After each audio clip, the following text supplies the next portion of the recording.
Hi everyone, welcome back. My name is Jackie, and today I'm going to share with you the top 5 tips on how to be a successful entrepreneur and also a programmer at the same time. So stay tuned to the channel.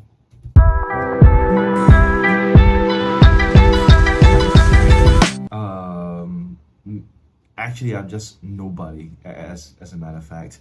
Because why should I say that? Because before I started out all these, I was really nobody. I was like someone from the streets, maybe out of a billion people, that average Joe, doing my stuff, an average worker and so forth. I realized that things started to change in my life, experiences, and so forth.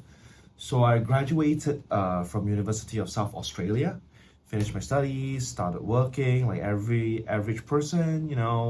I guess I'm talking about one of you guys out there. The same thing. Um, and I worked with various companies like Shangri-La. I worked with other big companies as well, such as Bayer, as well as even working on big tuition centers and so forth. Hell, I even worked with center managers as well. Yeah, so technically wise, it was a big change for me. But overall, due to my experiences, um, my experience was like this. After I finished my graduation studies, I realized I had to start working. So after a period of time after working, okay, that's fine. That's what I do. I earn my average salary, get my average income, retire based on my maybe say my CPF, which is savings, and so forth. But suddenly one day my mom was diagnosed with cancer, and she was ill, and I realized I had no capabilities at all, despite having all those technology um, studies in my head, and having all those knowledge, having acquired those knowledge, and so forth. But sad to say, a few years later, she passed away. She didn't make it through, and I was like, I got I got really depressed, and I was sick of seeing things, that anything to do with disease and illnesses, until it struck me that um, if I had used my knowledge to create certain technologies, for example, like what I did right now with the Net AI medical and anti-corona, as well as COVID-19 website, um, things would have changed during that time. People would have detected earlier regarding about all these awarenesses, and also maybe even curing the disease if that technology was developed then. And I wasn't doing that. So for the past few years, since 2017 and 18, I started off kicking off my computer career alone, not as an individual, as a worker, in a sense, and started out developing various technologies, and acquired various competition experiences as well. For example, like Slingshot, the Global World Entrepreneurship technology competitions as well, uh, Google competition. No offense, by the way. And also we did some other stuff like various challenges along the way. Um, and I was awarded last year with the Singapore Top Entrepreneurship 2022. I was pretty lucky, to be frank. I didn't expect that. Um, and when they asked me if I was interested, I was in the first place, I was shocked. I was like, did I really satisfy the criteria, and did I meet the required stuff as well? But I realized that yeah, why not? I give it a chance. Okay, might as well, since and I got selected, and ever since then I told myself, I said, okay, I am on the right path. I am doing something right here. I'm working towards a better future for everyone in the whole wide world, you know. And to be frank, there are times when you would feel depressed. So here are my 5 tips for you guys. Number one, time management. Okay, always arrange your time accordingly.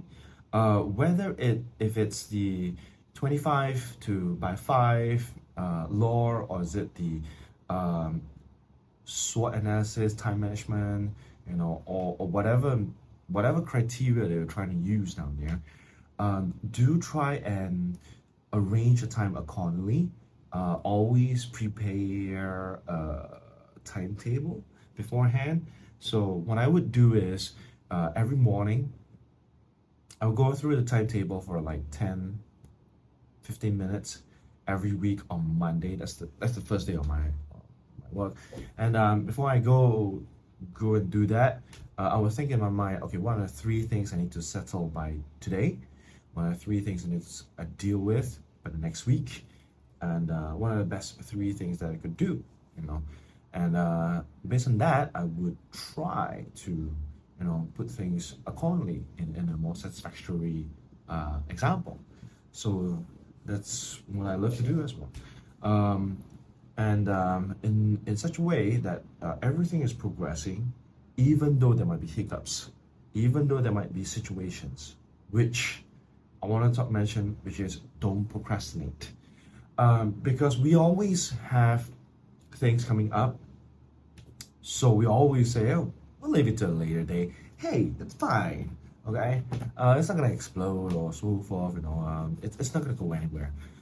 But you have to understand this, that just like technology, things change. Whatever you see right now is a focus. Another half a year later, you won't see any trend from that anymore. People are moving forward. The earth is moving forward. You can't wait for things to happen. You have to act on the things that are happening. Even if you don't achieve the best result, at least you tried. That's what my mom always says.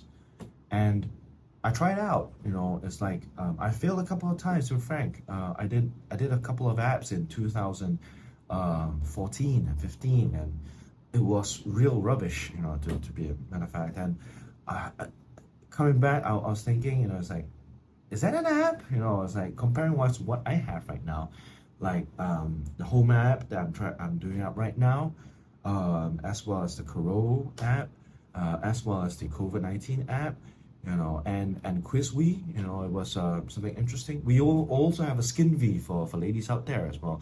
You know, these are apps that are really for consumers, for people to use, you know. So that's my next advice for you guys. And also, with that being said, that you are meeting users, right, and consumers, you have to think that, say, not all users will accept your product. And how can you accept that rejection? Because I still remember in 2017, when I was knocking on doors and doing sales, you know, people were telling me, say, hey, that's not for me. You know, I realized out of 5,000 doors that I knocked on, only 2 accepted my sale. Maybe I'm a bad sales guy. I'm not too sure about that one. Okay, but that's roughly an average of what sales is like. You know, you gotta accept failure, then move on. Accept failure, move on. Accept failure, and move on again. It's always a multiple situation where you have to look forward and get right straight to it. So that's what I'm doing right now. It's like, for example, I've recently met a situation that I can't get my gateway to accept payments because it's an NFT website for Asian market, you know, and I'm thinking of ways to resolve it, you know. And again, I realized that since Stripe, they don't agree on that one, then okay, I'll move on. I'll find another payment gateway, you know, for example, like maybe say PayPal, pay management, you know, and so forth, you know. So always look for other solutions. Move on, accept rejection, and move on. That's about it. Okay? But again, we still need to listen to our customers' feedbacks because that's important. You need to communicate with them, have a heart-to-heart talk. That's what I do as well, with you guys as well.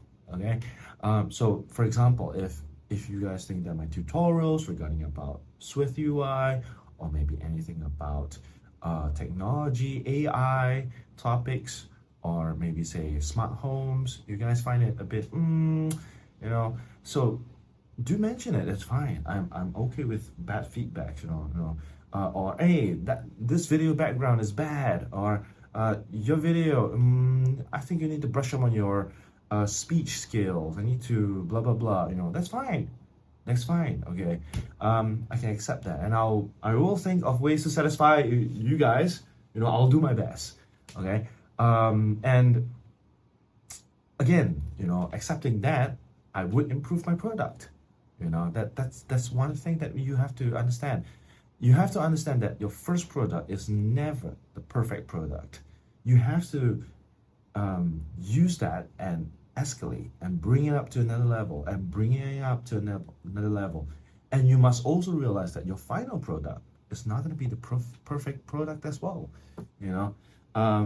What you need to do is you need to feed the needs of the customers. That's the key point.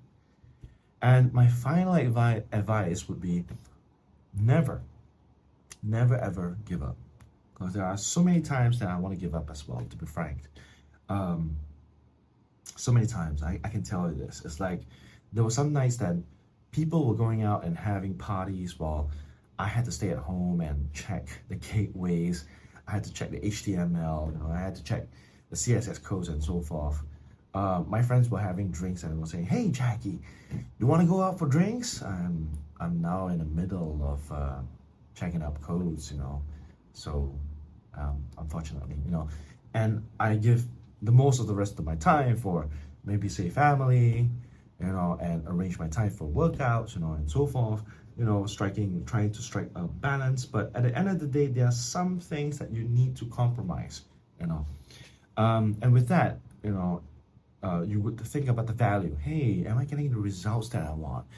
Hey, is that something that we are looking forward to? But at the end of the day, when you see your final product, the result, that's something that is astonishing. For example, in SkinV, we have 2,000 subscribers. I'm looking forward to more of you guys subscribing for SkinV as a member, okay, and downloading the app, or for example, NetAI, we have almost 1,000 subscribers as well, and users, and again, when I saw the result and I saw that people are using our products and trying to get better of their lives, maybe say, "Oh, okay, I understand that cancer is like this," or, "Oh, my skin type is like this. Okay, maybe I can find the betterment of my skin type." That's something that really satisfies me. So I hope that helps, and I hope you also, sort of like get a clear idea what's an entrepreneur like, and the true facts, okay, about entrepreneurship. So again, thanks for your support. Do click on the like, and I'll share more tips next week.